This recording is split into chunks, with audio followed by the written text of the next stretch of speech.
Welcome to Sunday Morning News with James. We have CIO and CFO of Campbell Soup Company, Mr. Dorian Wright and Mr. Robert Stifter. How are you, Mr. Wright? I'm having a lovely day, thank you. Can you explain how four main objectives of IT governance relate to the Campbell plan? Four objectives of IT governance would help our company, Campbell, in being a more competitive firm than the rest of the industry. The first objective is ensuring consistency with organizational goals. We have outsourced most of our IT operations to IBM, who provides us with a reliable source of an IT infrastructure, even though it costs more. If we choose to make IT department ourselves, we would be open to many errors in decision making, which might result in a loss. The second objective is ensuring IT is used to optimize business opportunities.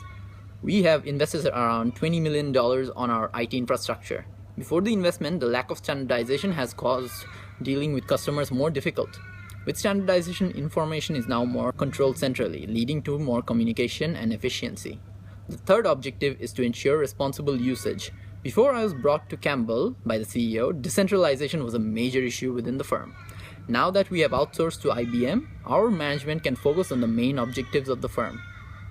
The fourth objective is ensuring appropriate risk management. Our senior managers have set global framework objectives to help utilize with IT standardization, which prepares us against all possible risks associated with IT. How do the changes proposed by Campbell align with each of the components of ACCG250 model for IT governance? The AS8015 standard specifies 6 main responsibilities. Changing into a new IT system has been a necessity for us as competition is fierce, which is why we had to outsource to IBM. Before implementing Project Harmony, we had a test run in Canada headquarters, and we also had to forego every other change implementation to concentrate on this one. Our lower levels of organization has been trained for several months for this huge change so that no issues come out of it.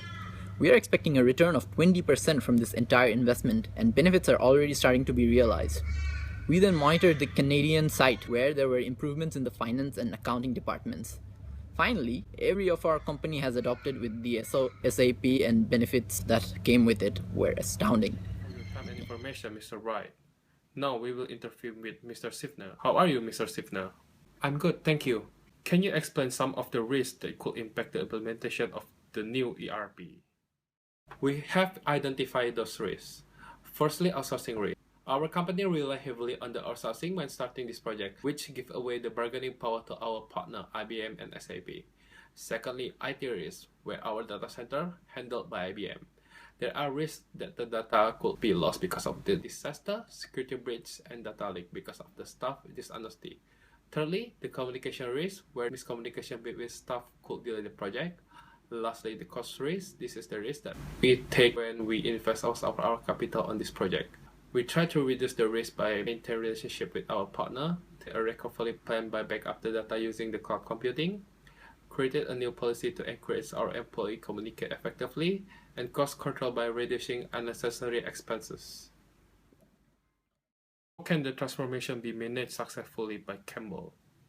In order to success the transformation, we have to redesign our business process in 7 steps. Firstly, establish the sense of urgency where the staffs need to adapt the change sooner. Secondly, form a leadership team where the leader could motivate and lead the team effectively. Thirdly, create and communicate a vision.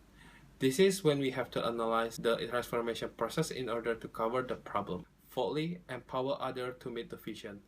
We have to assess and share important information to the employee. Fifthly, plan for and create short-term win. Plan for the worst-case scenario and prevent it. Sixthly, consolidate improvement and encourage further change. We have to investigate how effective is the new system. The last step, institutionalize the new approaches. We have to evaluate and decide the future of this project. Thank you for your information and your time. That's it for today. We will see you again next week. Bye-bye.